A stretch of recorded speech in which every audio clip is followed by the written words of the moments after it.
It's time for Class Racing Today, the podcast for the IHRA class racing fan.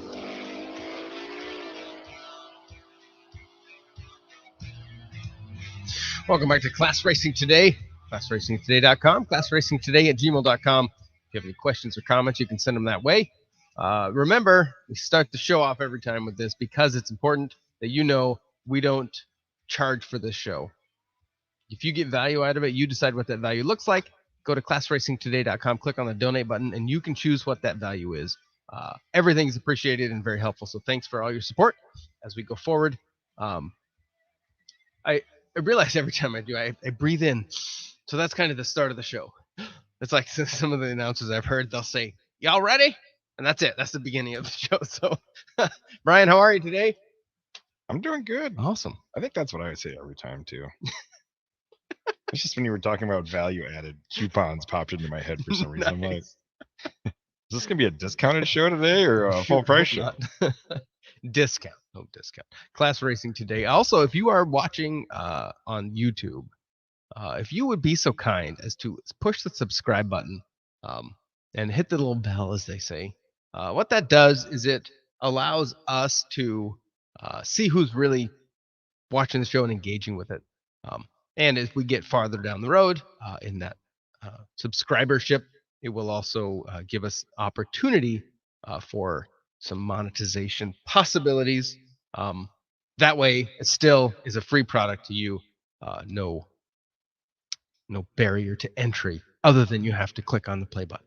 So that's something we'll do. How's it going in your world? I know we are constantly, for the last several months, talking about this elusive car that you supposedly have somewhere. How's it going? I think it's going good. Yeah. I want to back up to YouTube. Oh, yeah. So if you get a little value out of the show, one thing you could do without actually contributing, so we'll call it the coupon model, is subscribe. There you go. And make sure your friends all subscribe. Mm-hmm. And if people, you know what, you can call them out. Hey, have you subscribed to Class Racing Today? That's right. This is how we can help them without spending anything. So we save money for the car. So the coupon model is subscribe. Tell all your friends to subscribe.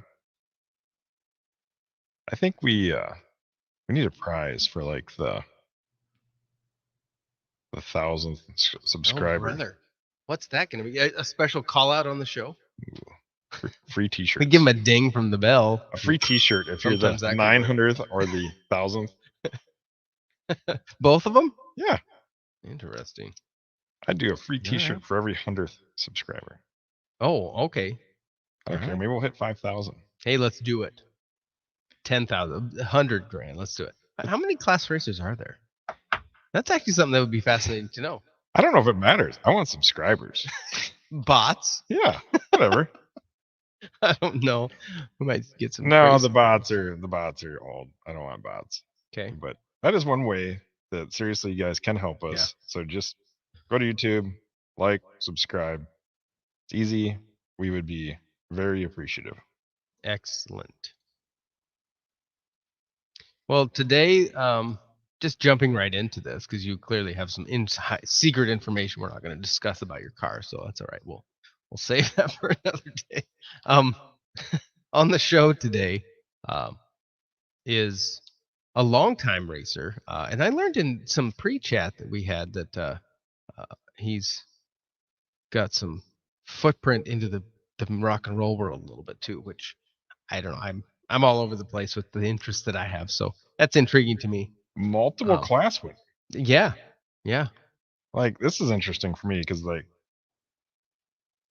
if the car like runs how as good as I open it, I'm like, I might actually have a chance at class. Like, I think it would be kind of cool. Like, I've never been a player, so to me, it's just been like not that important. Like, I can appreciate it, but I'm like, maybe there's a chance I could one day run for class. But this guy even won class in Indy. Yeah, 2004. Yeah, against PC Richards of all people, and started announcing racing the year I was born.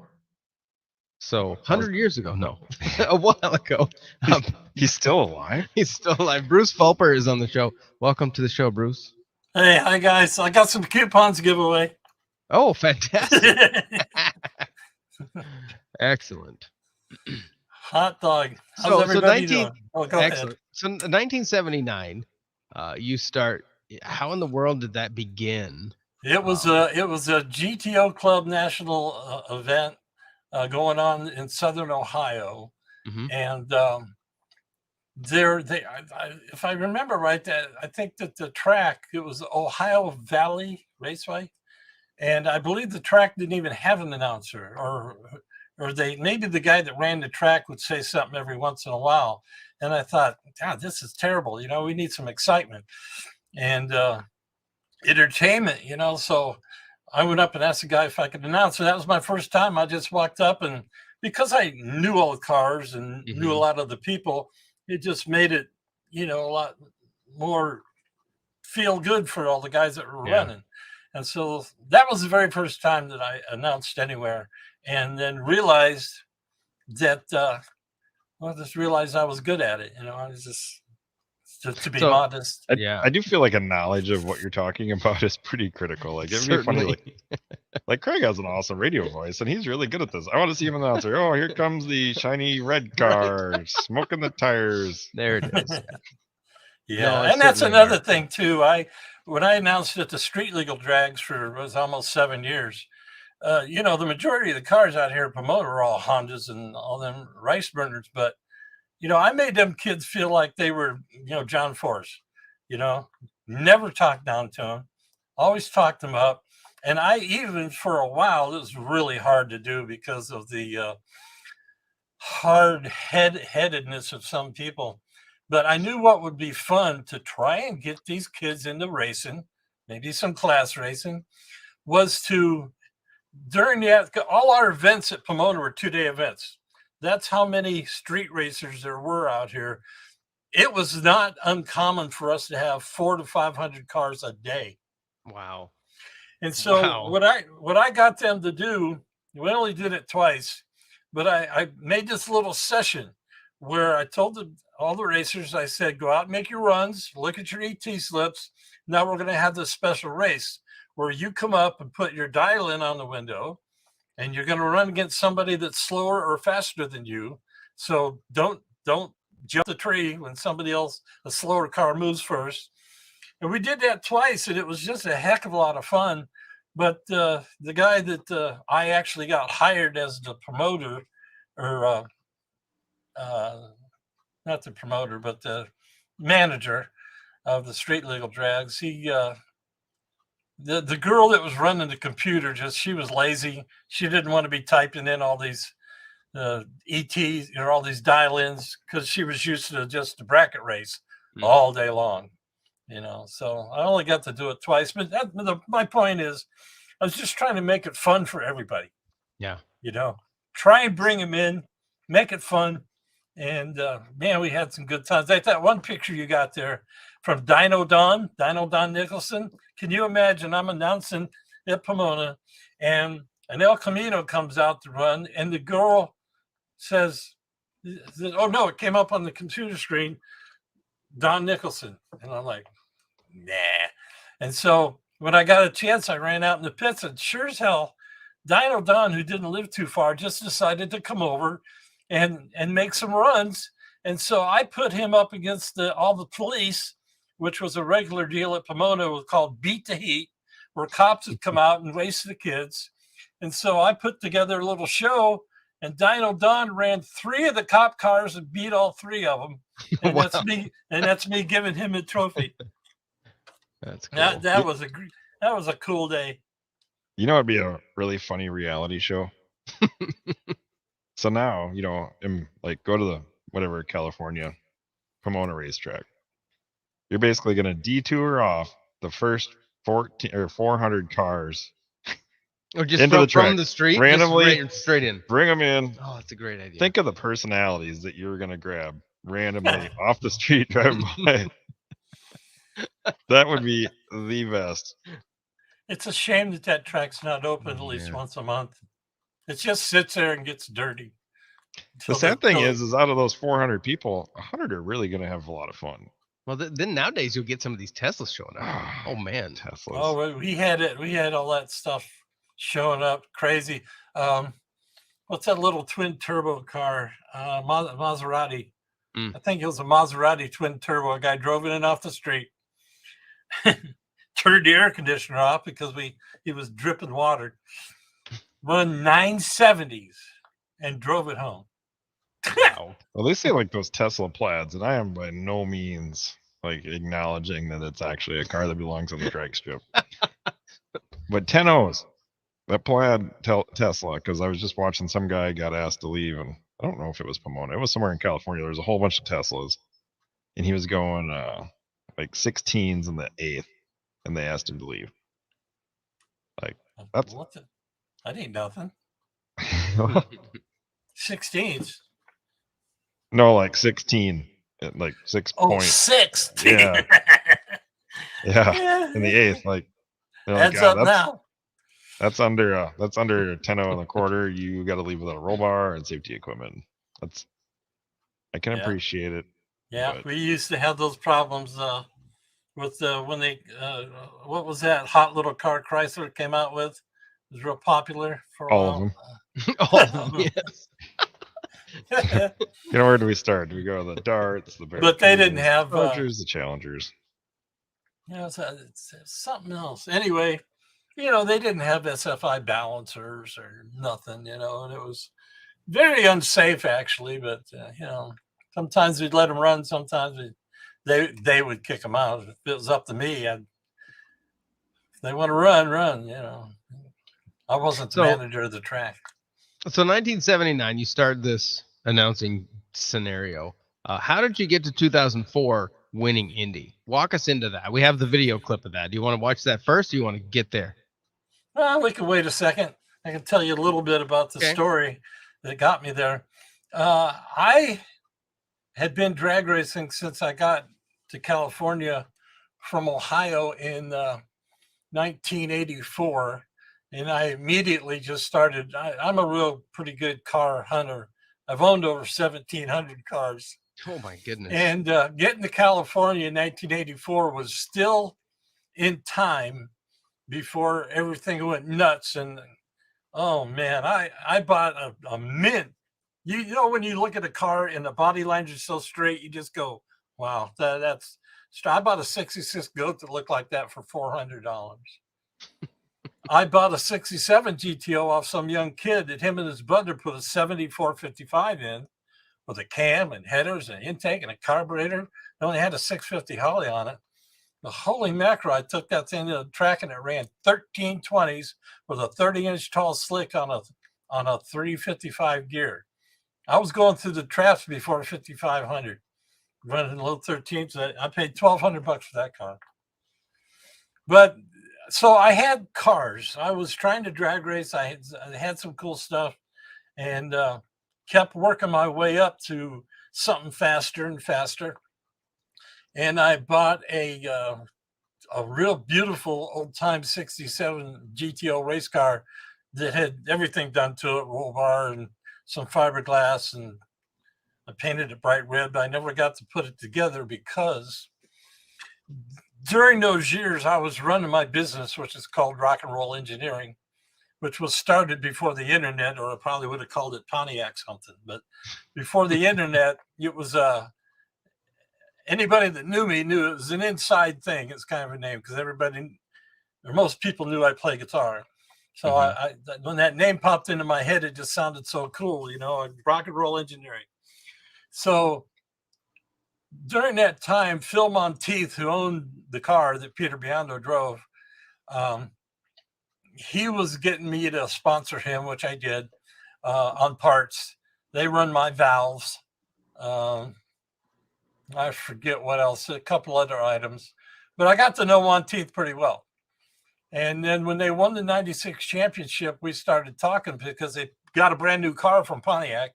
And they were going to put the 96 or the 82 up for sale.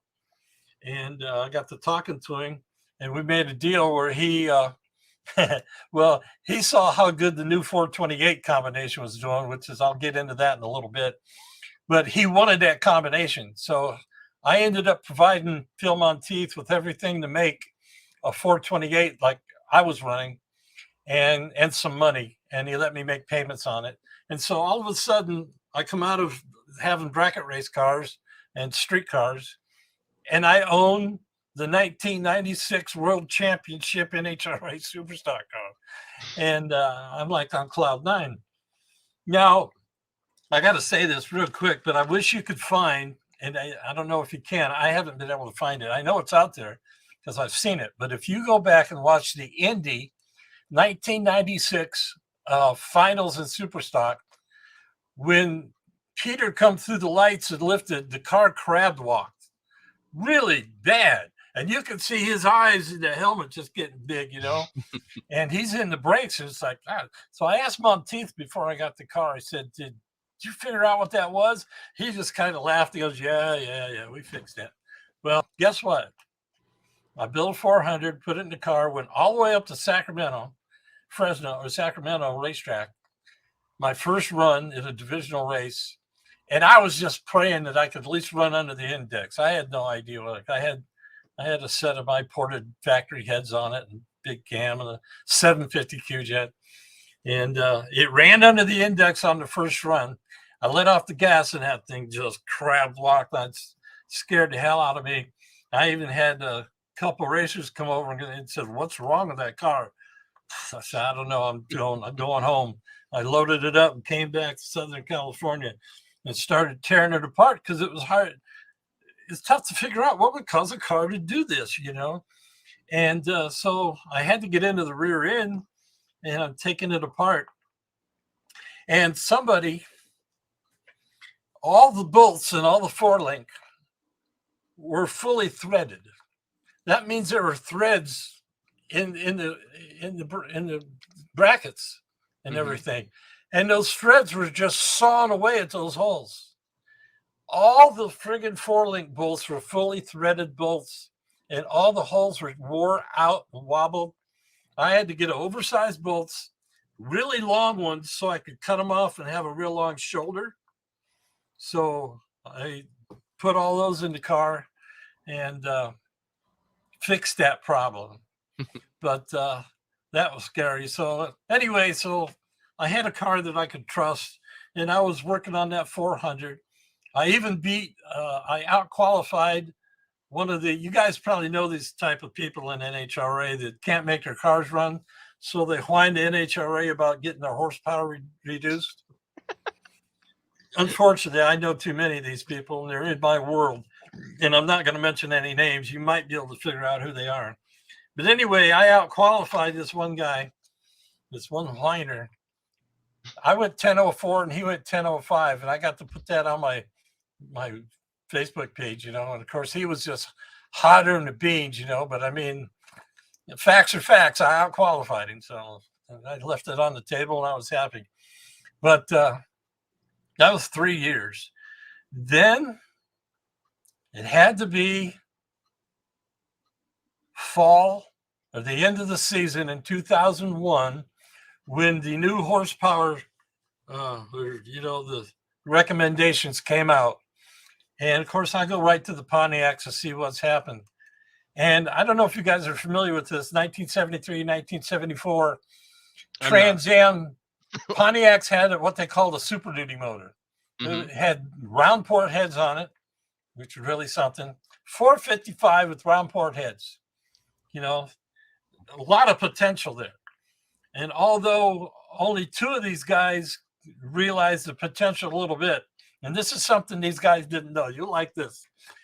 Before I got my foot into the NHRA racing door and then got my foot into the tower, I was sitting in the stands with everybody else. Since 1984, 1985, I would take a little notebook with me, sit in the stands and write down. Of course, Pomona starts on Thursday. I would write down every ET from every Pontiac in every class, stock, super stock, and even in comp eliminator if one showed up, but those were all Chevy powered, so it didn't matter. But I wrote down, and I did this for 3 years. And I could see different, so what do you call it? As the time goes on, I could see what some people would slow down during the week. Some would get faster during the week. And this one guy that was one of the whiners, his car would run with a fresh motor. I'll tout this guy's name because he's a good guy. Gary McGlasson runs a Camaro out of Arizona. He's an engine builder. He would build the motors for this guy. A fresh Gary McGlasson 455 round port would run 970s. The other guy that was running, I can mention him because he hates all drag racers now and thinks we're all stupid. Bob Dales. He would run 970s. Nobody ever went quicker than a 970. And so I get these readings or these results from the horsepower changes, and NHRA had brought that 455. Now, mind you, it's a 4.210 stroke. Okay, 455 inches, 4.210 stroke, just a monster. And they made it the same horsepower as my D-port head, which is the crappy Pontiac head. My D-port head at 400, which is a 3 3/4 stroke. Now, this doesn't make any sense. And so I'm freaking out. I'm like, what am I going to do? You know, I'm going to have to spend a lot of money or something, because I figured I had the 400 running about as good as it could go. There were some people running a little faster with my combination. Dick Santos, if you guys ever heard of him, out of the East Coast, had a just screaming fast Firebird, low compression 400. But anyway, I didn't know what to do. I sat down and I was thinking about it, and I thought, you know, nobody has ever run a 428 in NHRA stock or super stock before, and I was wondering why. And come to find out, NHRA had it rated at 390, which was what it was when it was new. 390. Well, no Pontiac guy that looked at that said, well, that sounds good to me. And so nobody ever built one. So here's what I did. Took a big piece of paper. I laid out the 400, 3 3/4 stroke, 400 bore, crappy D-port heads. 428, a 1/4 inch more stroke, but almost a 1/4 inch less than the 455. It's a 4-inch stroke, which, what's that remind you of, if you know? Big block Chevy. 4-inch stroke is a magical number. Now let that be for a moment. 4-inch stroke, crappy heads, 750 QJ. And then the 455, big stroke, big round port heads, you know. And I sent it off to, what's his name? Gary over at NHRA. Got a funny last name. Anyway, I sent it over to the tech department. And 3 weeks later, I get this thing in the mail. Now, they had rated that 455 down to 325. That's what my 400 was. I get a thing from them that says they took the 428 and gave it to me. I only asked them to make it 325. I knew better than to try and look like I was being, what's the word? Greedy. And I just thought, if they make it the same, maybe I can have a chance against these 455 round port motors. So I get this thing back and they give me the 428 at 320. Like, yay. And I didn't even ask about the 400. I didn't even mention it, other than I just made it an example. And they dropped the 400 to 315. Just because, I guess. I don't know. So anyhow, that was the beginning of the world changing, literally.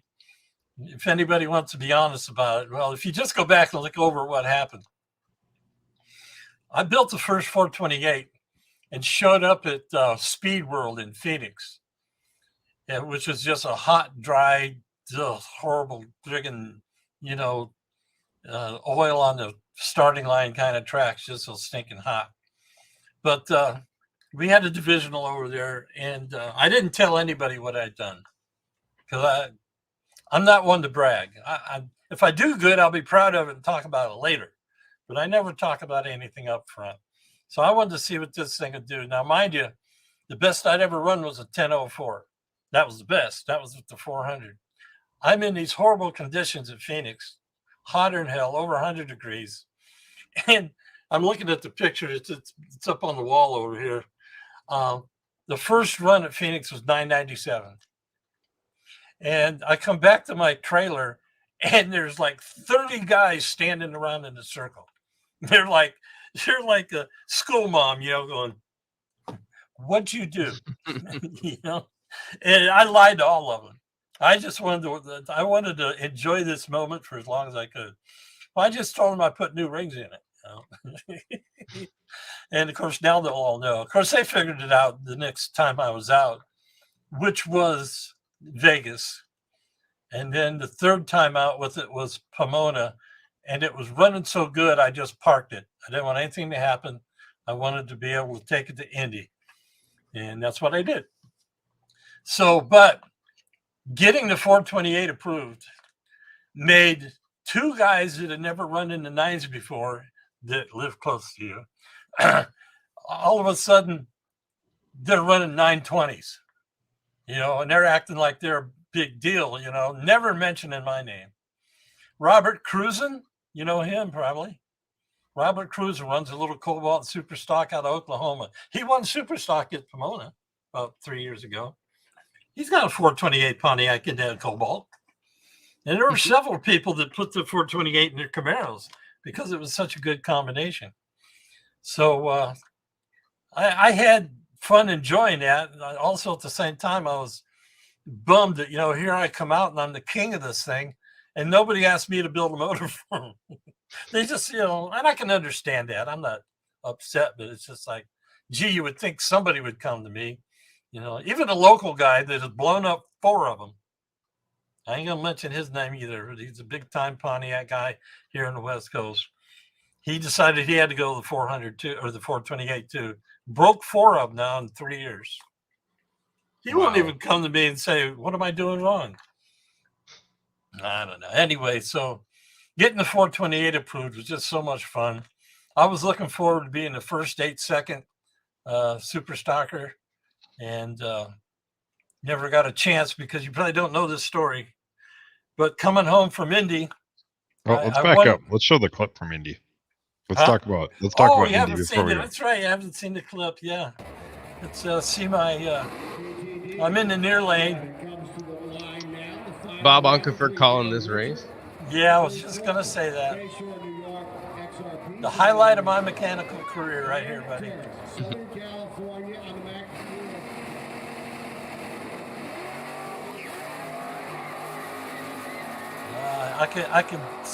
I'm still in that car right now, looking out the back window, beating on the dash, going, "He can't catch me." I couldn't believe it. First, I couldn't see him because the roof was blocking him. And then finally, I seen the back end of his car back there, and I'm like, he's not going to catch me. I can't believe it. I got this in Indy. And I got Wally Parks to autograph it. That's cool. Yeah. Well, I've had a lot of good times. Anyone against PC Richards would be one worth remembering, but for a class at Indy, that's pretty special. Yeah, it was a twofold deal because he could have whipped my butt if that car hadn't spun that tire a half a turn. We wouldn't be talking about this. Why Pontiac? Huh? Why Pontiac? Yeah, good question. I got a great answer. February 1965. I got my older brother, 9 years older than me, and he'd moved out. I was 65. I'm 12. No, 13. And on a ice cold winter night in February in Kent, Ohio, no snow on the ground, just cold as a mother. My brother rolls in the driveway with a 6 months old 65 Grand Prix. Just those things are just so beautiful. I mean, I was just taken aback by how good that car looked. And then, of course, he pops the hood, and it had the biggest motor, what they call the 421 HO. Had the biggest motor in it. And it came with the factory 3-speed Ford top-loader transmission with a 308 first gear. So this thing just launched like a battleship with rockets. It was a gorgeous-looking car, too. Oh, just a beautiful car, and heck, I could show you this one. I've had 4 of them. This is the one that we used to set up the clocks at the now defunct Norton Air Force Base drag strip. Oh, cool. I called it Project BFSC because I was working on brake-specific fuel consumption ideas, and I wanted to outfit it with sensors and do that. It never happened, but I got into all that because of Chaffee College. We got to touch on that for a minute. I wouldn't have the knowledge or anywhere near the knowledge that I got by being lucky enough to go to Chaffee College advanced engine design courses, where our professor Kent Fisk was just one of the best in the world, literally. And I learned so much stuff. I came out of there just, so what am I going to do? And of course, where I worked, I was a mechanical nuclear inspector. And Congress is going to be shutting our place down because evidently we had made enough spares for all our nuclear submarines. And I was looking for something to do. I didn't know what I was going to do after making good money, working there, and had the yard full of cool cars. And at one time I had 35 cars on this property. But so a friend of mine told me about Chaffee, and I thought, well, maybe I could learn something, just kind of on a whim. Holy mackerel. I learned that you never talk flow numbers. If you ever hear somebody talking flow numbers about their cylinder heads, if you're doing it, stop it, because you don't know what it means. You might think in the back of your head that it means if that one peak number I'm bragging about means more power, you're lost. And how I can prove that to you is on my website under the FAQ button. David Rare from Rare and Morrison, the Pro Stock Champions, wrote an article called Flow Bench Fallacies. And he did it before I got a chance to do it, which I'm so happy, because if I did it, people would be going, it's just Fulper, his opinions. But this is from a guy, a Pro Stock Champion, telling you the same thing. You can't just directly relate any flow number off a flow bench. There's a whole lot more involved. But I'll just leave that there because I could go on and on about that. But if you want to learn why you should stop talking flow numbers, I'll tell you this just to get some people off the hook. If 2 guys are working on the exact same cylinder head, one in California, one in New Jersey, and they got their correction factors set up, they're doing the same valve, the same port, those 2 guys might be able to talk about their flow numbers. But anything else, you're whizzing in the wind. Anyhow, back to where I was, going to Chaffee and learned all that stuff. Oh, and so not knowing for sure what to do, I'd only built one motor myself with no help up at that point.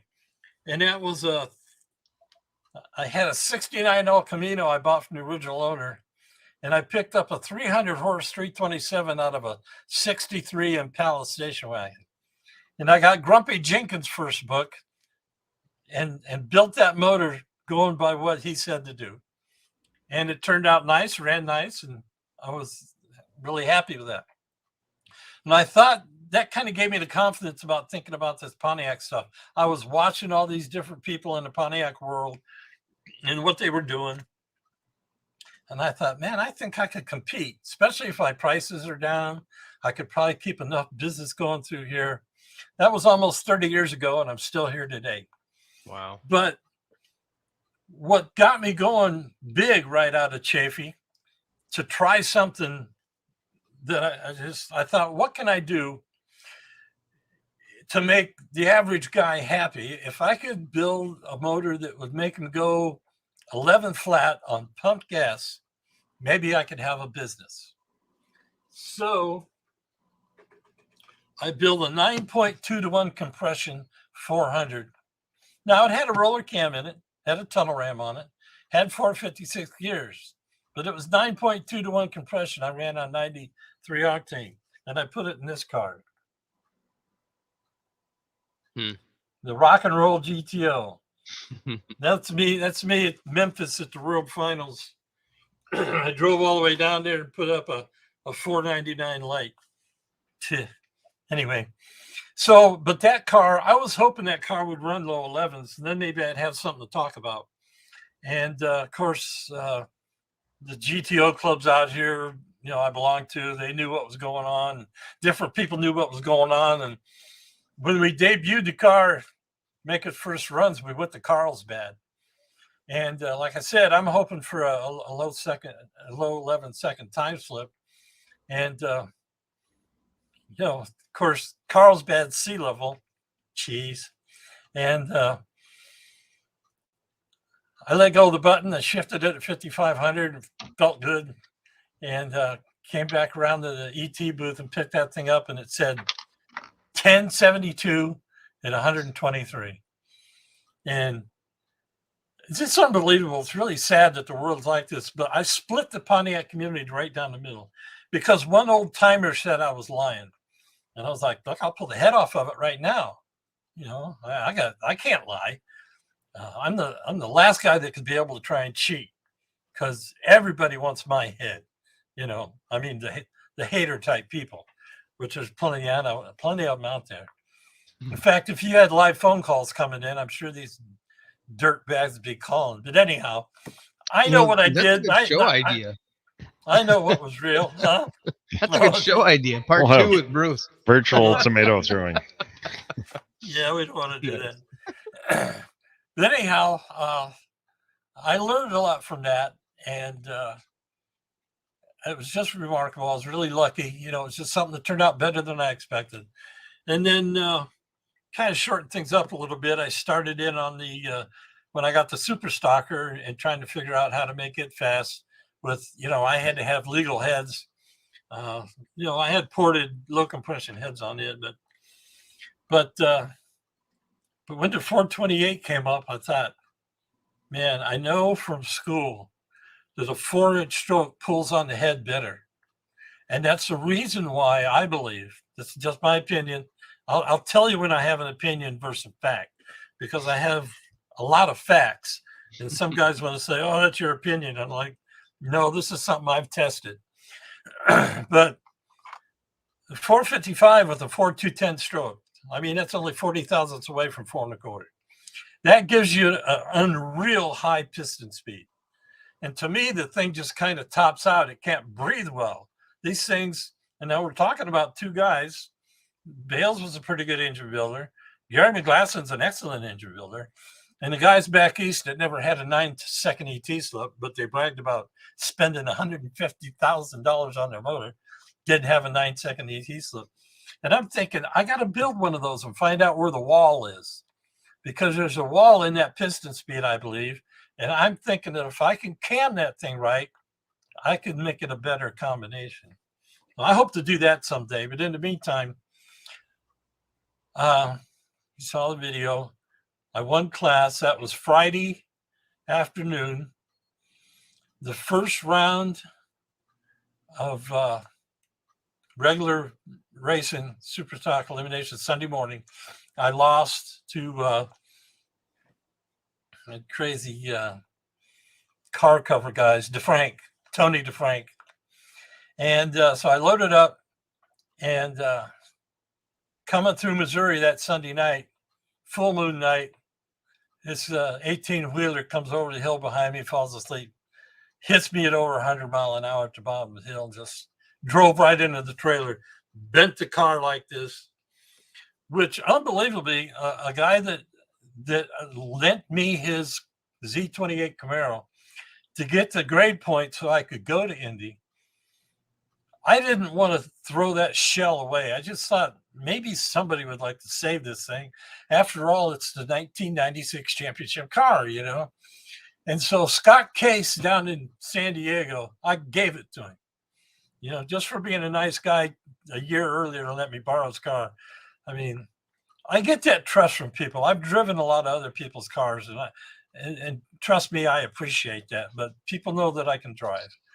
So that's kind of fun. He let me take that car by myself up to Sears Point and made 2 runs on it. He wanted me to hit it really hard, and I'm like, I ain't blowing up your Z28. But my second run was a lot better than the first run because the small block Chevy has a whole lot different to the Pontiac. They ain't got no torque. They're all RPM and horsepower. So, but that was fun. Anyhow, that car's getting repaired. He's gonna put a Chevy motor in it and run it. So the Hatari car will be back. And but anyway, on the way home, I got hit by that guy, and the car's destroyed. The trailer's destroyed. I'm all messed up. And not many people knew about that. A few people knew, but you know. So you still build Pontiac engines currently? Every or day. Are you every day? Still at it. Every day. I finally got my own dyno, so I don't have to worry about trying to get booked into somebody else's busy dyno. I did over 200 motors at West Tech, which a lot of people have heard of West Tech because they're in about every car magazine that dynos a motor, does it at West Tech. Because the owner used to be the editor of Hot Rod and Carcraft, John Bachtel. And that's that one picture you got there. If you want to, yeah, if we can go on to this other idea I had.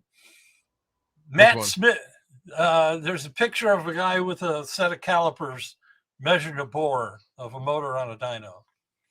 I think I sent you that.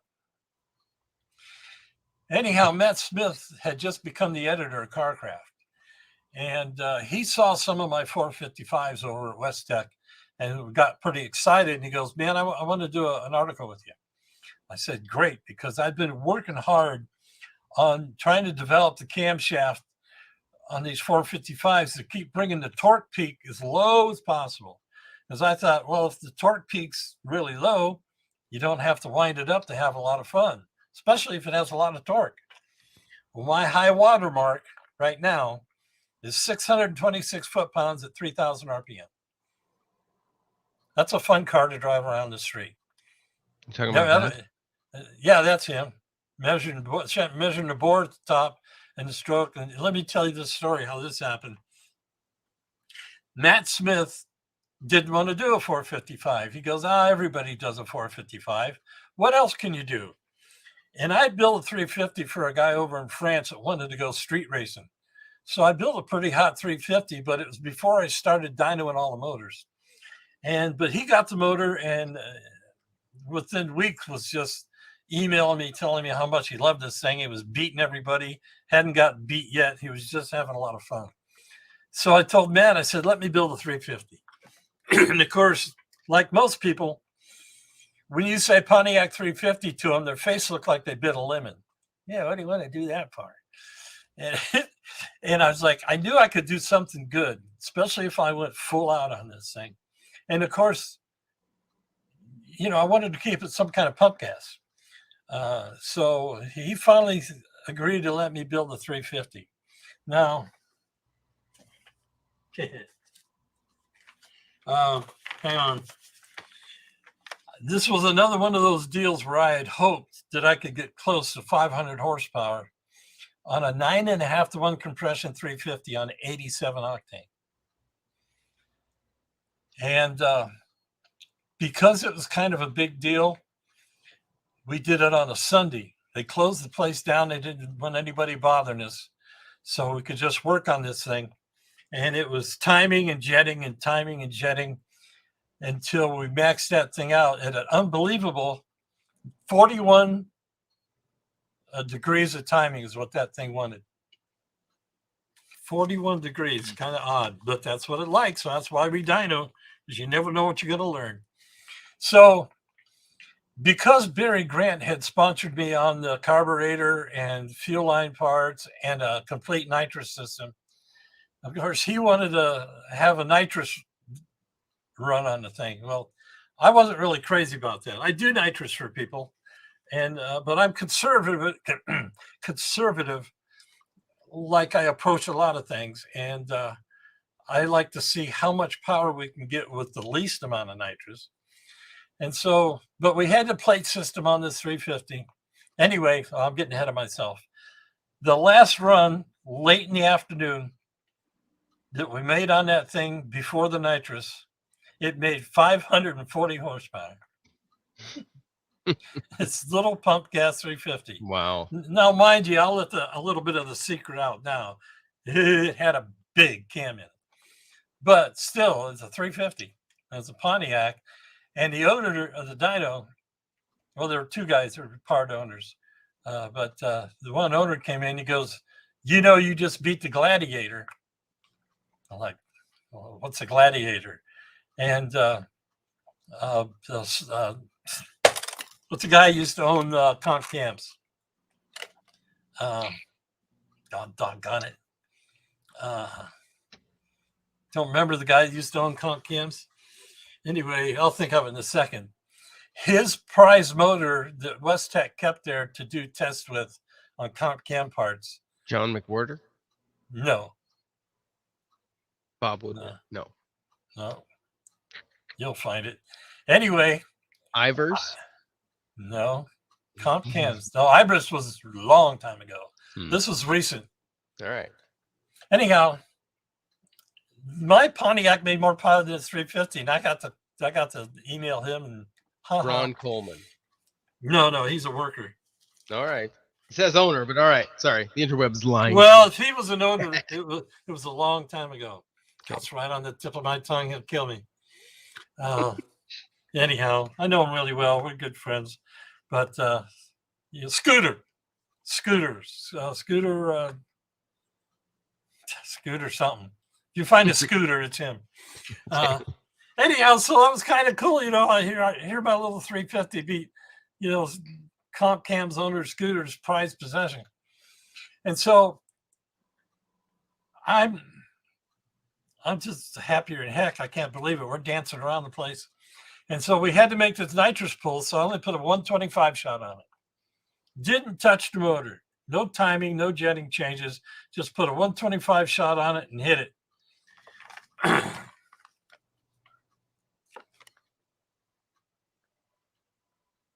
672 horsepower. Written by Marlon Davis, which you can't get nothing past him. He was probably the last smartest automotive technical writer in existence, at least that I know of. It's too bad he's gone. 672 horsepower. And now, leading up to that picture you just showed everybody, I'm putting my tools away, and I'm on cloud 9, as you can imagine. And the owner, the guy that's checking the bore and stroke, comes up to me. I've known him for years now at this point. He comes up to me and he looks up to me real sheepishly and he goes, Bruce, I got to know. And I don't know what he's talking about. I said, you got to know what, John? And he goes, well, come on. He says, this thing's making power like one of your 455s. And so you can imagine, how fast your brain can work on something just unbelievably quick. Two things shot through my head. One, I was indignant that he didn't trust me. The second thing was, I'm going to be happier than shit in about 5 minutes. And I said to him, I'll go in there and yank a head off that thing right now. And he goes, okay. And that's what I did. And you see that picture? And I said, John, that's that. I said, John, I want you. I'm taking these pictures. I want these pictures in the story. And I don't know if you can read I guess the caption's not in there. Mm-mm. But that caption is just probably the second most gratifying mechanical thing of my career. The caption said, this is the first time in carcraft history that an engine's been protested on the dyno and found 100% legit. What? I about got a tattoo over there. Huh. That's crazy. So that was fun. And that was just another thing that I thought would turn out good, but I didn't talk about it. I didn't tell anybody other than the fact that I said, I hope we get close to 500 horsepower. And as we ticked over 500 and kept tuning on it, it was just like, holy mackerel. A Pontiac 350 is nothing more than a Pontiac 400 with a smaller bore. Everything else is the same. The crank, the rod length, So they're just a little 400, and they've been proven really good. Bill Rink, who unfortunately just passed away recently, ran the super stock with a 350 in a 74 GTO that Nova-looking car. That thing run 1030s in super stock. That's a ported set of cast iron heads. My 350 had a set of my ported aluminum heads on it. Big hamburger helper right there. Wasn't 69 the highest horsepower year for Pontiac 400? I thought they were rated at like 400 horse in 1969. No 400 was ever rated that high. The hottest 400 was a Ram Air 4 rated at 360. The normal Ram Air 3 400 D-port heads was rated at 350. And then they had a street motor in a Firebird that was the same thing as a Go, but they had a little clip on the Q-jet that kept the secondaries from opening, and they called that a 330 horse. So you got your 330 horse, and then they removed that clip, and now you're 350 horse. But yeah, for 400s, I think 360 was the highest. And just for yuck, 70 was the highest compression 455 ever made. And that was factory rated at 10-1, which is something I'd like to touch on real quick. When I say factory rated, all you guys got to understand when you look at these numbers, and especially factory numbers, that's a nominal reading. Every machine part ever, anywhere, has a plus and minus tolerance. Now, you don't know which end of the tolerance you're on until you actually measure what you have. So when you start talking about these 10 3/4 motors and whatever, 10 1/2, because I'm into this every week. I have a terrible thing going on. I got to get my own YouTube thing going because I got to get this information out there, because guys are building motors incorrectly every week. I just get them all the time because they don't understand the compression ratio. They don't understand the three numbers at the gas pumps and what that means. And all those old motors, 70 on back, are high compression motors. Back then, 98 was mid-grade. Was it really? Yeah. 98 was mid-grade. That was the minimal that those GTO type motors were made to run on. And of course, nowadays, guys, I get these guys, I've been running mine for 12 years, no problem. Then it's not what you think it is, because this is Mother Nature. It's not my opinion. A lot of guys say, it's Fulper. No, it's Mother Nature. She controls what you're doing. So you have something that you don't know what you have if you haven't burned that motor up yet, and you say it's running great. Well, the plus and minus tolerances on a 400 from the factory can make it as low. I have measured all these standard motors that come into my shop. I get a chance to inspect how it left the factory, look at the rear main seal, the deck heights and stuff. And over the years, I've come up with this. I have seen compression ratios as low as 9.7 on a motor that's nominally rated at 10.75. So some guy's running 94 octane and a 9.7 motor, and he's driving at night when it's cold, not in a 100-degree day. He might get away with it, but he doesn't know what's going on. And then here I come along and say, man, you got to be careful. You don't want to do that. So I got these two worlds that I have to deal with: the people that respect me and the people that are a generation away from my win at Indy that never saw that and don't know me, because that wreck after Indy put me out of business, physically, for almost 10 years. Yeah. And in the meantime, my so-called competition just ran me over. So, but they haven't proved anything. All they have proved is they can sell Chevy parts going in Pontiac motors. And that's all they do. They get these Chinese cranks, and I get guys hard on that. I said, why are you supporting the Chinese people? So, I know I bought it from Ohio Crank. I said, well, guess where Ohio Crank got it from? I don't care. So do you machine your own parts? In my shop, I do all the cylinder head work. I do all the inspection, and I do all the assembly. I have two different shops that I've worked with for almost 30 years that know what I got to have, and they do what I need as far as boring and honing and balancing. And another shop used to do my cleaning. I'm trying to take that over now because that shop closed. But I got a couple of them great big things that you put blocks in and heat them up, and then put them in a shot peen deal that shot peens them, not sandblast, and they come out of there looking like brand new. Makes it easier to Magnaflex, see anything, and of course, I like my stuff clean, to work on. What are your thoughts on the new, like the GTOs now, the new style? Oh, the one that looks like a Hyundai? Mm-hmm. That might give you a hint. I got no use. Terribly underrated though. LS motor. Like, well, yeah, if you get the great fast combination. one, I am sure that it's a ball to drive, but it doesn't belong in my world. I'm like the de facto president of the Pontiac motor and a Pontiac car world, because we're always bagging on guys that LS or GTOs, and I've got a whole legion of guys that do it too. So actually, no, a guy that's, you want to talk about sacrilegious? I have a friend that's putting an LS in a Roadrunner. Well, I know a guy that just put a Coyote motor in a Firebird. You might have heard of him. Oh. He called it the Bondo Bird. Put a Coyote in a 67 Firebird. And he's learning the hard way, but he's learning. And that thing's fast. That thing's almost a 9-second streetcar. And he hasn't hardly touched the motor. All his work has been in the clutch and the transmission. He's been through like 3 different 5-speeds and 4 or 5 different clutches. But anyway, the Bondo Bird, look him up.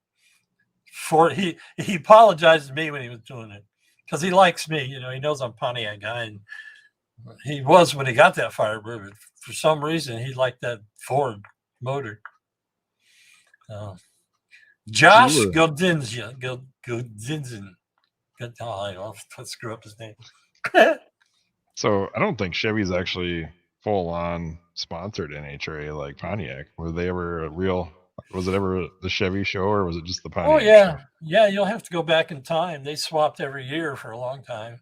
Pontiac was real stronger than most. About the time you came out, about the time you got out of it though, when you wrecked your car, had your accident, that's when Pontiac was really coming hard, wasn't it? No, they were headed out.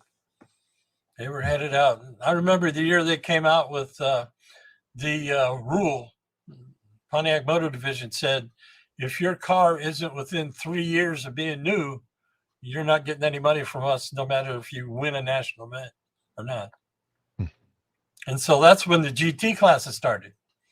That was when, it turns out to be one of the Pontiac big-time whiners. He's one of the guys that got that Super Duty down to 325.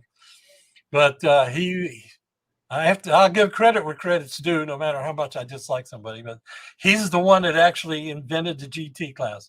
He put that 73 455 in a whatever it was, a 91, 92 Firebird, and said, the NHRA, I got this. What do I do with it?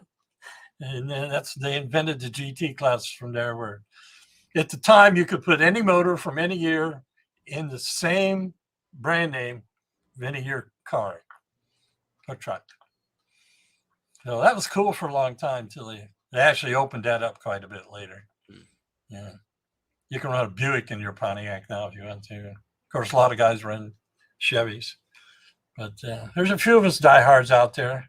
I got to give props to some of the best guys, the guys that I look up to and know that they're doing something special, and that's the Norm and Norm Warling out of Colorado. Him and his brother, just that's unbelievable. Just unbelievable. Well, they got several. The one that's the most impressive to me is the one that runs, I think, GT or GTO. Thing must weigh 5,000 pounds. It runs 11s. The low compression 400. And it's a beautiful car. All their cars are nice. I got to meet Norm in the staging lanes at Vegas. I was up there. He was about 5 cars back, and I just took the opportunity because I didn't know if he knew me or not. And he had the door open. I leaned in and said, "Hi, Mr. Warling." I said, "I'm Bruce Fulper." He looked at me and he goes, "I know you." And I'm like, "Oh, hey, cool." Knew of me. But he told me right there, he says, "I'm putting the 421 Super Duty in this car."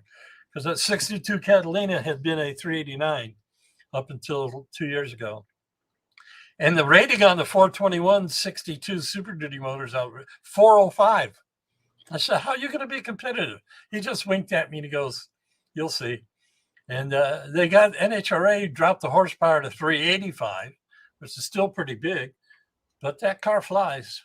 And I've got enough stuff to build. I got a 62 Grand Prix out here, and I got all the parts to build one of them 421 Super Dudes. So that's another pipe dream of mine to be able to try that combination. You still do your contingency scenario for people running, or is that? I do. Jack McCarthy's the only one that still has my decal. Maybe somewhere down the road, you guys Jack's car. Yeah, that's Jack's car. And see that rock and roll engineering behind the flames just looks beautiful. He's had it on there for like 4 years. He's the last guy that's been a man of his word and run my decal. But 6 or 7 other guys that had my decal on their cars, they all mysteriously disappeared. And I haven't got a reason from any of them. I know that there's some goofy story going on that nobody has an answer to. Even out of the last couple of Pontiac guys that I tried to get an answer, they were just, one of them said to me, well, I thought I heard you say something derogatory about our car. And I'm like, really? At Pomona at a national event, I'm going to say something derogatory about somebody's car? You must be out of your mind. You can't get any more professional than how I carry my attitude behind the mic. Yeah, I might be a Pontiac guy, but I make everybody look great and have a good time, you know. But anyway, when he said that, I was like, you're out of your mind. You never heard nothing bad from me. Anyway, that bozo, you know, he's the one that's blown up 428s. So I don't know what went on. I had guys lie to me saying, oh, I'm going to paint the car. And all their decals are on there except mine. But I don't know what happened. I've sponsored a lot people. It's not easy behind the mic. Yeah, well, here's what I think kind of happened.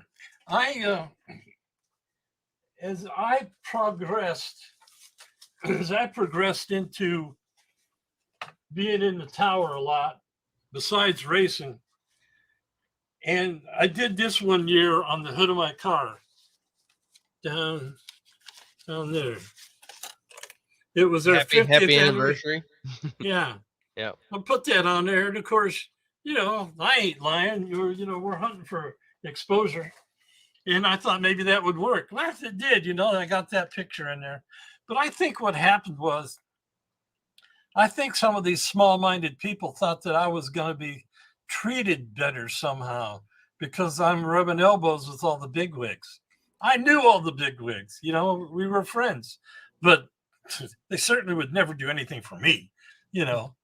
But I think that happened because I noticed the distancing, the more that I was announcing and being in the tower, that these guys, you know, were just kind of drifting away, you know, not talking as much. And anyway, I don't know, it's sad. A bunch of guys could be taking money from me, you know, but that's the way it goes. I don't know if I'll offer it to anybody else, but I sure appreciate Jack running it. It's just cool as heck. Especially sticks it to the Pontiac guys because it's on a Chevy. But he gets his money and he brags about it. He puts it right on the internet. Fulper was the first one to pay. Nice. I make sure I get it out the next day. Yeah. I don't want any of that crap going on. That's kind of rare. I used to sponsor some guys that would win, and then he would call me up on the phone and act like I wasn't going to pay him. This is guys that I knew. I don't want to mention their names, but they had a white Firebird stalker. Of course, there's a few of those. But anyway, just crazy. I just want to have fun and get along and have a good time. And the people that know me know that, and I'm lucky that way. I got enough of those friends out there. And there's enough smart people that see through all the negative stuff that guys try to throw up there. And I know it's out there. I don't pay any attention to it. I can't. It's a time waster. And of course, as you probably know, you never win an argument on the internet. No, but you can certainly feel good typing it out. Yeah, but it's just a waste of time. So I just, So, when the I won internet and Indy, my wife has something in common. yeah, when I won Indy, that really struck a nail in most of them. But as time went on, they started creeping back. I've even got websites like the Ham website. The guy that runs that thing said, "I heard something bad about you," and he banned me. He never asked me what happened. I've never been asked about my side of any of these accusations. Isn't that weird? It's all a one-sided friggin' hate party. Well, the Pontiac, you've never been afraid to pave your own roads. So Yeah, you're right. That's pretty impressive what you've done with that, and I appreciate the dive into the history of some of the things you've done with that motor. That's pretty neat to hear how it kind of came. Yeah, it's an odd feeling being the king of the hill with that 428. I mean, I'm it. I've got the most powerful NHRA super stock Pontiac engine combination in history. That's me. How'd I do that? But it was fun. Craig disappeared. Must be blowing his nose. Yeah. Cool. Well, we appreciate you. We appreciate you coming down, like I said, and walking us down the memory lane of some of the history on the Pontiacs. It's been pretty cool. What else have I done? I have put on Pontiac national events at Maple Grove, Indianapolis, and Sears Point. And like you were the it's mine. I owned it. Pontiac Drag Sports. Pontiac Drag Sports ran it for 10 years at Xenia at the Trans Am Nationals drag race. I put that on. Did it at Palmdale for 4 years before it closed. And then I went national with it. And that was kind of neat. Why did it stop? I think I got, because I've been in a lot of magazines and I've been a freelance writer for a few, especially High Performance Pontiac. I'm not 100% sure what happened back then. I mean, it's a lot of work. Mm-hmm. I suppose if you sit down and start thinking about how much work it is, because I got a lot of sponsors. I just like showing some of this stuff because I like proving my point instead of just talking about it. But I had great sponsors.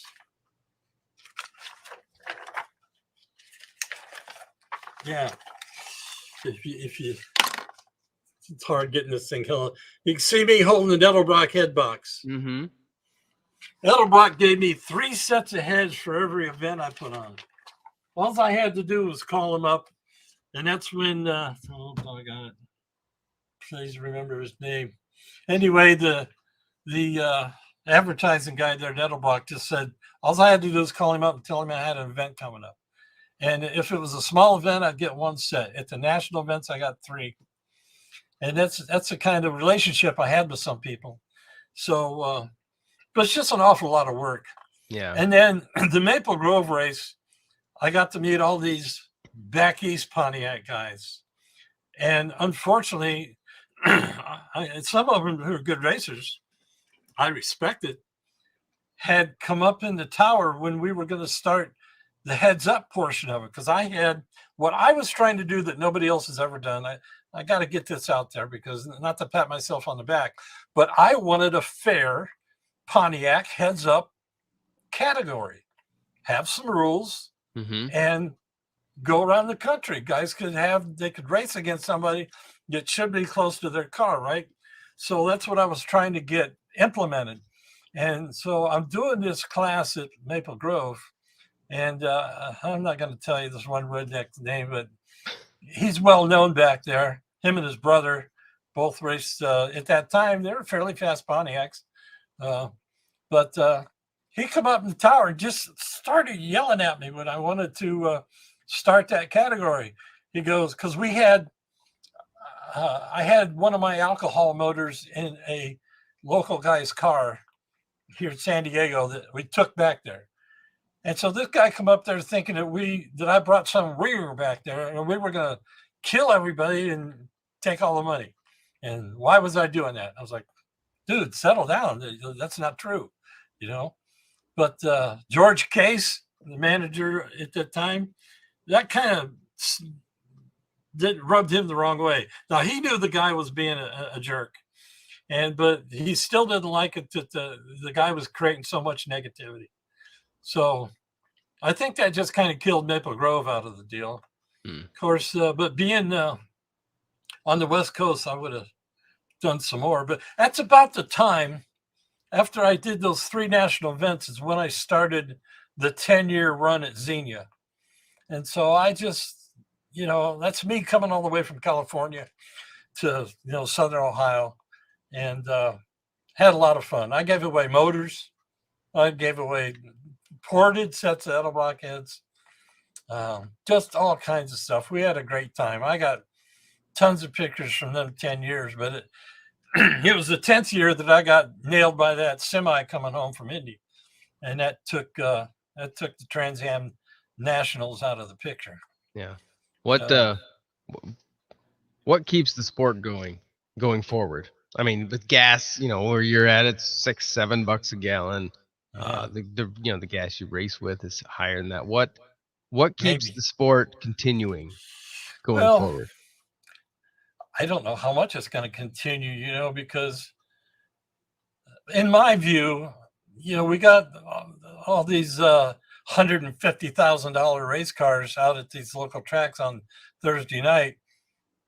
There's not too many people can afford them, but all the people want to see them. There's more spectators than anything. Your guy with your regular hopped up street car doesn't even get noticed, But here's I think the answer to your question is, it's that internal drive to go drag racing. I've been around it since 65. I've never left it, other than when I was in the Army and overseas. But it's just something you love so much, and being fortunate to see what drag racing was like in 1965, which is a whole nother world. Nobody nowadays can even relate to what we saw.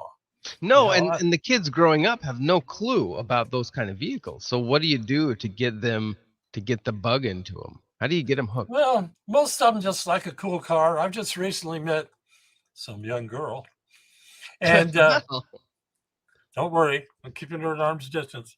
But I showed her what I was doing with the car, and I couldn't believe how much she freaked out.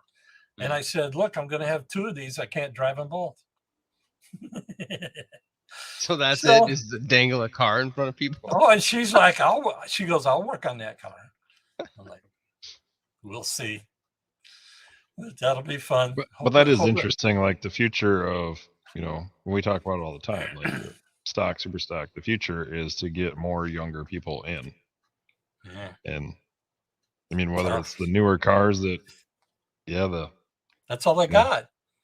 If they get an old car, what do they get? 10-year-old Honda? Right. That's still new. Yeah, to us. Yeah. Mm-hmm. I don't know, guys. I'm afraid it's just slowly circling the drain. And, there'll be more racing closer to the tracks.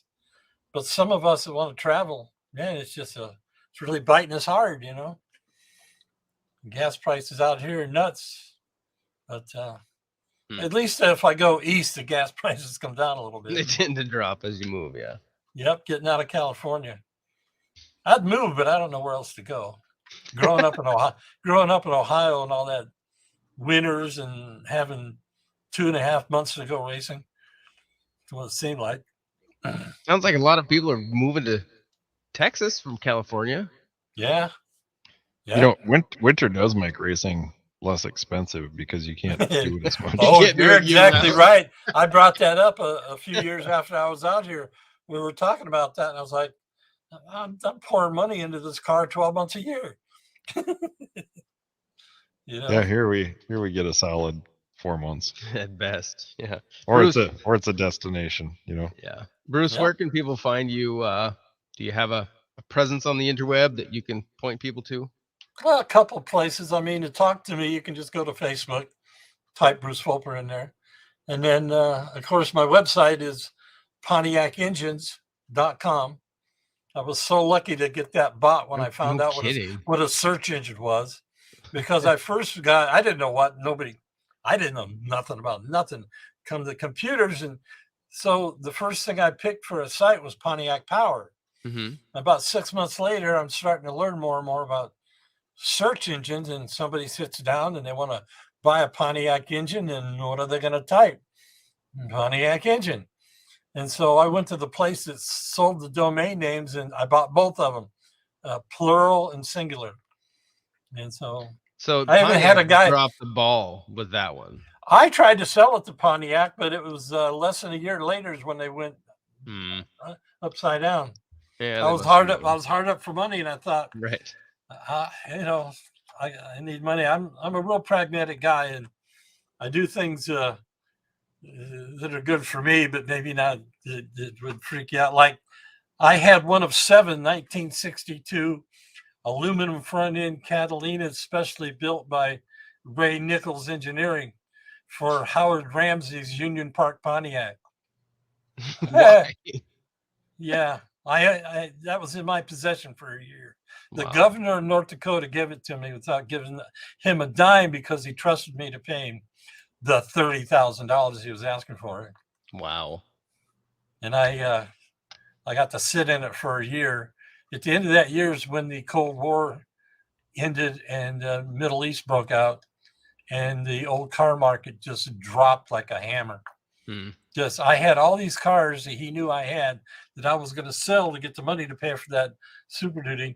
I had a lot of cool cars: GTO 4-speed convertible, 421 HO 4-speed 63 Bonneville bench seat car, all these rare cars, 6083 Grand Prix, 421 HO 4-speed posi, tack on the dash, tilt wheel, black on black with 8 lugs. I had enough cool cars to get that 30 grand up. Couldn't give them away. I got to $18,000, and I said, let me send you this. And he's such a nice guy. He just went, no, I know that it was right when I was transitioning out of being a nuclear mechanical inspector into starting rock and roll engineering. And just to make a quick note for any Pontiac guys, old guys that might be listening, you know, my mind's got a jump blank. One of the most famous, Randy Williams. Thank God I remembered his name. Randy Williams was just a heck of a machine builder. He built machines to do jobs for General Motors. And when I was at his shop in Indiana, he showed me all this stuff. This guy was just a genius. But he loved the old Pontiacs, and he knew, and he was old enough, he knew that they were cool in 64, 65, 66. He started collecting this stuff like crazy. And he had a lot of cool stuff. Some of his stuff sold for $600,000 after he passed away. But I was talking with him one day about this, and he made me an offer. He says, look, he says, let me give you 35 for the car. You'll have $5,000 to put the down payment on that Sunnin VGS 20 cylinder head machine you want. And that's what Randy Williams did for me. And yeah, it was pretty cool. He's passed away now, but and I don't know what happened to that car, but it was pretty neat owning one of 7. Even the piece that went, the nose piece that went between the grills, this car had supposedly one of 4 aluminum nose pieces even.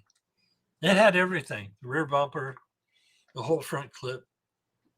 I found a 63 Tempest aluminum front end because they made 6 Super Duty 63 Tempests. 12. 6 hard tops and 6 wagons. And one day I got a phone call from this guy in Colorado. He'd been following me. And I was still running the business out of the house. We had 5 people working here, a 4-car garage. Ran it here for 7 years before I moved in a big shop down the street. And this guy calls me up, and I used to notice these guys, these old timers would call me up, and they'd start asking me questions about cars or maybe racing. And they're feeling me out to see if I know anything or if I'm just a blowhard, you know, with ads in a magazine. And after this guy got comfortable talking to me and knowing that I knew a little something, he says, well, I got something you might be interested in. And I'm like, what? He says, well, 1964 in New Jersey, I went to the Pontiac dealer and bought an over-the-counter complete aluminum front end group for a 63 Tempest. And I'm just like stunned. I said, you got this? And he goes, it's got all the original paper tags hanging on it. It's all the parts are hanging in my garage. And here's what we found out later. Pontiac had serious thoughts on making 40 Super Duty Tempest.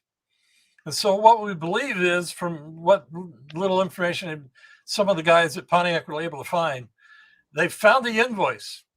They had sent out an invoice to the company that made the front ends for free front ends.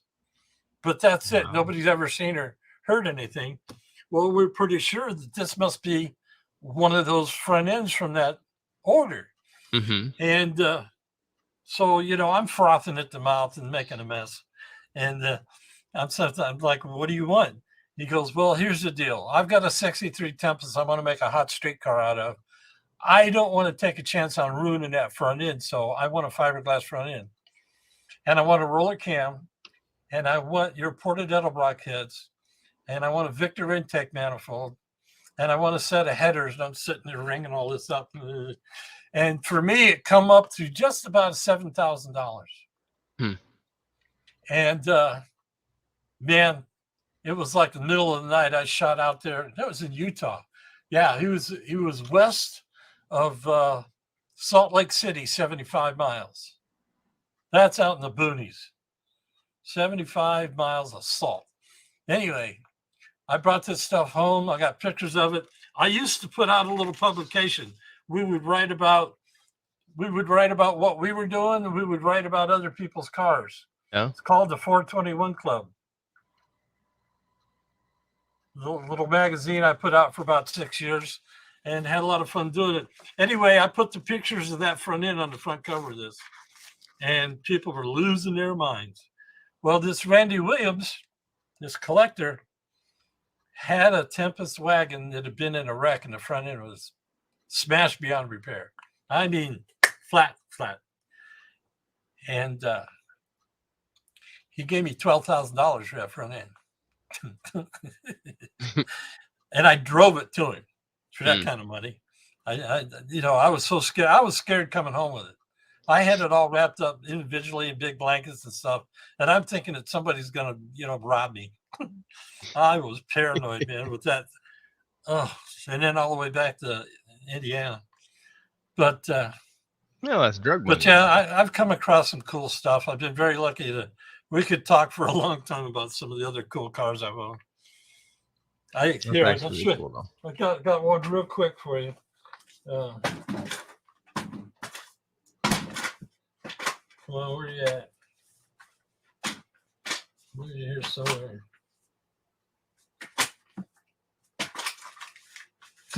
What you're hearing is all the magazines that I've been in. Hey, you guys are mechanical. I'll show you this big time screw up in the magazine. I wrote an article. Oh, this is unbelievable. Oh, here we go. I own this car. It was owned by a guy in Virginia. He ordered it new with the Chevy paint and the biggest motor and the 4-speed and a 433 gear, and sent the motor over to Arnie Beswick, who built it for B stock competition. And I owned that car for 2 years.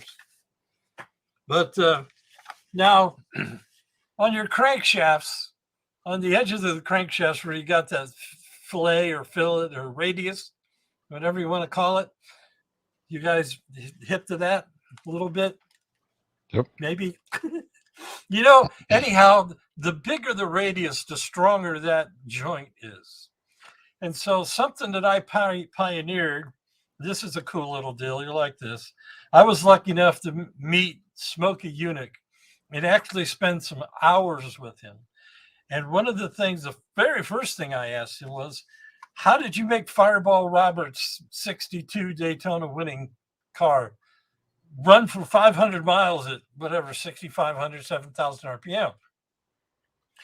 And if you know Smokey Eunuch or anything about him, how cool he was, he took that pipe out of his mouth. He's got that hat on. He goes, well, the first thing I did was get rid of that goddamn big ass 3¼ inch main bearing. And he turned all those cranks down to 3-inch and put them in 389 blocks. Nobody knew that. They were still 421 cubic inch, but they were 3-inch main cranks. Now, nobody had ever done that since. I mean, a couple people tried, and they screwed it up bad because the thrust area on a 400 is 60 thousandths narrower than the bigger motors, which is 421, 428, and 455. They all got the 3¼ inch stroke. So you have to weld up the thrust on the crank and put new surfaces there 60 thousandths narrower. The only guy that ever tried it that got in the magazine forgot to do that. And so a lot of people got some screwed up cranks, and it was a real mess. Well, fast forward about 10 years, I've already perfected this, and we're selling these cranks like crazy because everybody thinks they got, you know how racers are. They see somebody else buy something, and they think, I got to have that. Whether it fits their car or not, you know the trick of the week guy, right? Whether it applies to them or not. Well, I knew this would happen, and it did. But, you know, Smokey did it to reduce the friction. Well, Pontiacs don't get into trouble with the big journal until you hit 7,000 RPM. Right around up there, you'll have problems. So if you put it on a 3-inch, you go to 8,000 if you got the heads. But so Pontiac Magazine decides, you know, it's about time to do a story on this. Fulper's perfected it. He sold, you know, a dozen of them so far. So you got to have a nice big radius. And the guy that was the editor at the time was one of these, I ride a bicycle to work, I've never owned a car, idiot.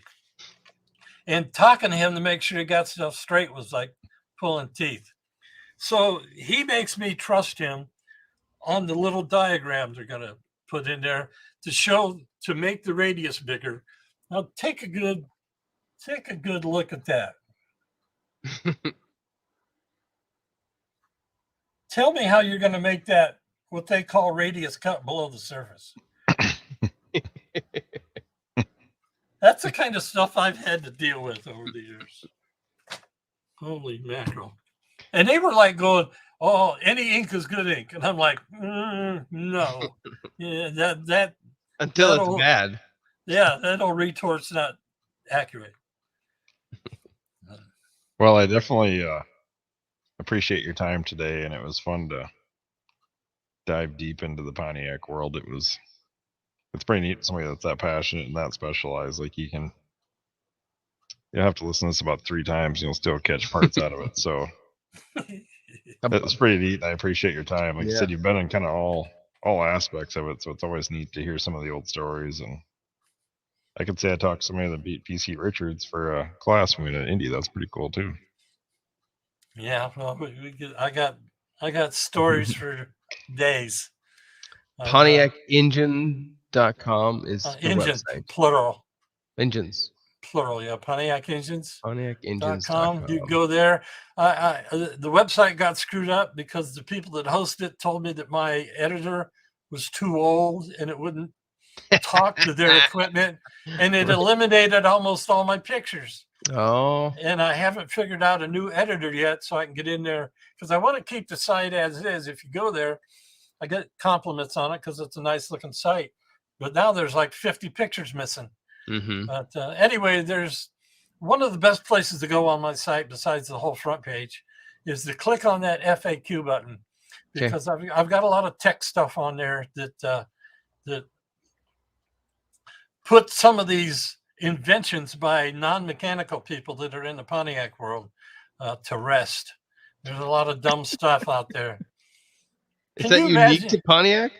Oh, or to the Pontiac world? Probably it's just not. that's the one, you know. Probably not. Yeah, it's only because I'm steeped into this, but can you imagine? You know anything about a stock oil filter adapter? It's got a relief spring in it. Okay. So if something tries to clog it, the relief valve will open up and keep oil going through the motor. Some guys invented an aftermarket oil filter adapter that eliminated that. So, and what they're claiming is, and it's true, they're forcing all the oil through the oil filter 100% of the time. Not being racers and not being mechanical people, the first thing that hit my mind was, here's a guy sitting on the starting line at idle, flaps the throttle, boom. What happens to that friggin' oil in the oil filter? It's like trying to go through a Kotex, you know? And now you're not feeding all your oil supply. So it creates too much restriction by eliminating that pressure valve. Right. Even though some oil filters got a pressure valve in them, it's still a restriction. And here's a little secret for you, too. This will get a lot of guys. On my Super Stalker, I don't run an oil filter. I've got a factory Offenhauser block-off plate.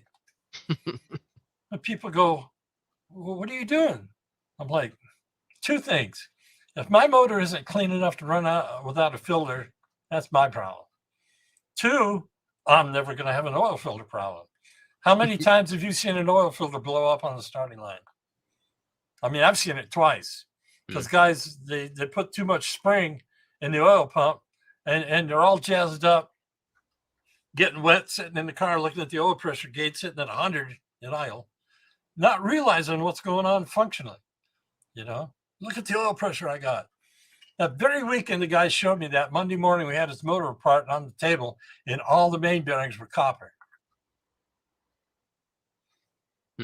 So does that require an oil change more often? Well, I'm into my motor a lot. Or do you change anyway? I'm in my motor probably a lot more than your normal guy because I want to see what's transpiring. I want to catch something before something goes bad, if possible. Or but you're unique, clearly. But you can be like me. Awesome. You can check your stuff. You know, you need to inspect your stuff. I know racers that don't check the lash on their rocker arms all year. That blows my mind. I'm like, man, you asking for trouble. I don't care who you got. I run T&D. I love my T&D stuff, but it gets checked after every run until I'm satisfied that nothing's moving. But I'll be doggone, something 1 out of 16 will move a little bit. You know, usually happens. But if I didn't check it top 10, that means the next time it's going to be looser.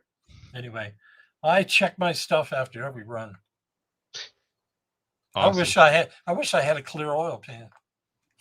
That'd be cool. Make that thing. There's $1 million idea. Well, thanks for coming on, Bruce. All right, we're heading out.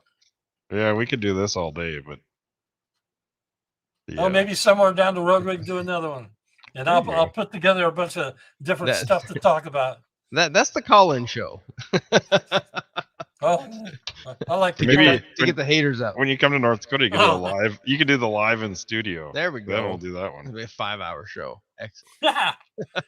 Sounds fun. Well, I'll see you guys. I'll see you guys at the Hot Rod Havoc. So you're there July 22, 23, and 24 in Ottawa, Iowa. Yeah. Announcing, calling that race. So anyone out there, you'll get to hear the melodious sound, Bruce. Come up and say hi. Excellent. Thank you so much for hanging out with us. PontiacEngines.com and on the interwebs, Facebook. Reach out. Thanks, Bruce. Appreciate you taking the time from the West Coast. Have a great night. You bet, guys. See ya. You bet. Awesome. This is Class Racing Today, classracingtoday.com. Thanks, Bruce, again for sitting down, opening up a bit about his life and the world of Pontiac engines a little bit. Did you learn something, Brian? Yeah, I always liked Pontiacs, and there's definitely a lot of stuff in the weeds there that the diehards will be able to dig out. kind of a crazy world, and me not being as deep in it as you guys are. It's kind of wild to look from the outside and see the passion. It's really cool to see. So thanks a lot, ClassRacingToday.com. Hope you enjoyed that chat. We will be back next week for the next one. If you have any questions or comments, you can email them, classracingtoday@gmail.com. Otherwise, have a great night. We will see you again. See you later.